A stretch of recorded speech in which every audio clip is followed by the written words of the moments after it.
So, for listeners who feel like life already moves too fast, what are some subtle signs of equanimity that they can start looking for that is already present in their life, but they don't recognize it yet? Sure.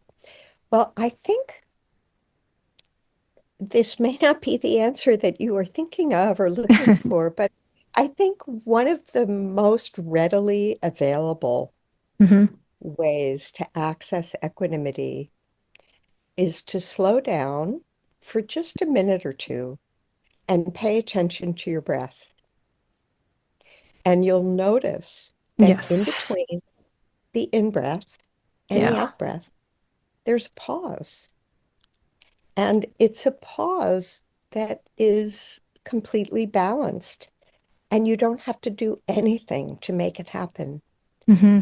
And it helps to see ourselves as part of nature, which we are. And nature expands and contracts, and it has a kind of dynamic balance in between expansion and contraction.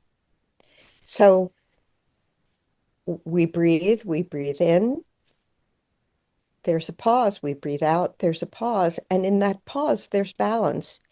And the reality is that we're constantly losing and regaining balance. That's not a mistake. Our goal is not, once again, to be balanced all the time. That isn't nature. It isn't Yeah, it's real. not. It isn't Mm. life. But there are these moments of rest, of that occur naturally that we don't have to create. So that's one way to access it. And I think another dimension of everyday equanimity that's really interesting, and because I'm in the United States where outrage is happening a lot these days, and probably it is where you are too, it is around the world, and social media is an outrage machine, Mm. really. Yeah, It it is. manufactures outrage, right? Hmm. Are just to notice the temptation to add to the outrage and resisting that temptation at your dinner table, with your friends, with your partner, at work. It can be very tempting to add to the outrage. Oh, do you believe that? And can you believe that? And Hmm. oh, it's so horrible and the Yes. sky is falling. So, Yeah. what if you're the person in the room that isn't adding to the outrage? That's a really important moment. The absence of that is equanimity. So becoming a responsible pattern breaker to like just not feed into that frenzy and the Yes, uh, all the panic driven narratives that are floating around. yes, yes. Yeah. And to kind of remind yourself of these things like it's the end of the world and the sky is falling. And is it really? Am Yeah. I Yeah. really thinking of this? Yeah. Is that really true? Yeah. And what really helps me, Margaret, is also is like studying history and looking back at all the things that happened during the entire human history. I mean, there were so many ups and downs, there were disasters of all kinds, and just seeing that there is an ebb and flow and it's going to continue to happen. So having that sort of perspective can change how you see what is happening right now, currently in our world. Exactly. Yeah. Exactly. It occurred to me the other day that equanimity is perspective. It's not distance. Mm, Same moment, different view. And perspective is a very important part of equanimity. And yeah. I'm glad you brought that term in. Yeah. Yes.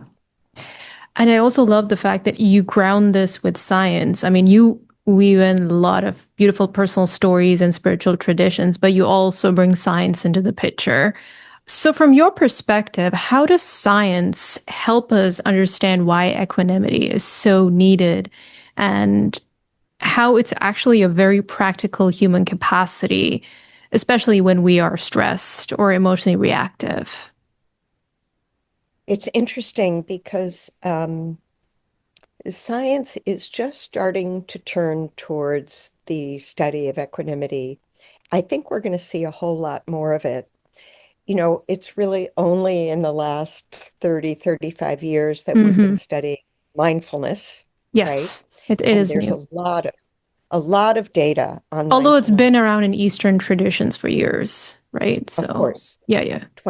2,600 years, Right. a long time. Um, but science just caught up with it, right? Mm, Really, with the advent of mindfulness-based stress reduction, it was really John Kabat-Zinn who brought mindfulness into the laboratory and yeah. was the first to study it.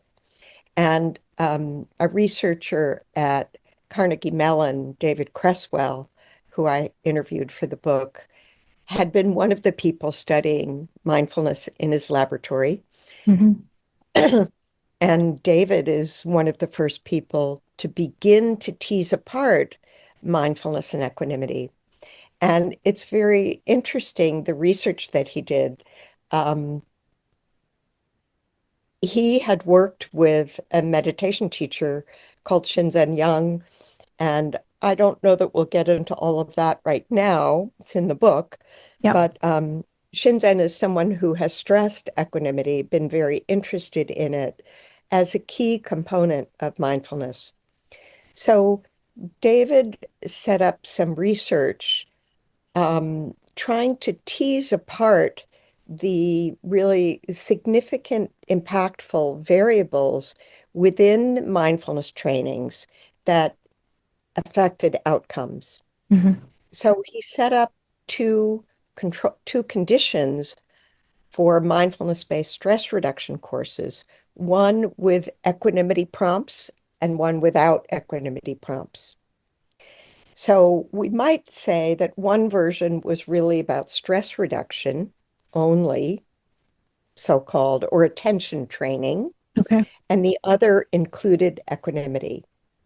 And he found that the condition that had the equanimity training actually had very different results.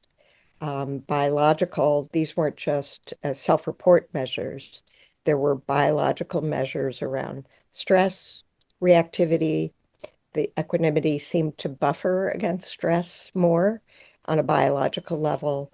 Loneliness, improved social interactions, so-called increased positive emotions, and general well-being. So that's one of the few studies that's really looking in a more granular way. Um, there's research that's being done in Arizona that's really kind of fascinating around adding transcranial ultrasound stimulation in order to evoke equanimity. And they're finding that people who do this while they meditate have much better experiences than people who don't. And it's targeted on a part of the brain, the default network system where rumination Yeah. supposedly gets generated, right? Hmm. Um, so they're just beginning really to look at Mm, equanimity in the lab. There's a research paper that is more theoretical that suggests that equanimity might be measured by what's called affective chronometry, which I think is a really great direction for yeah. researchers to go. Ooh, that's a mouthful, though. Yeah. So all it means, it's very Yes. simple. Yeah. All it means is how quickly do we recover from being aroused? Okay. That's it.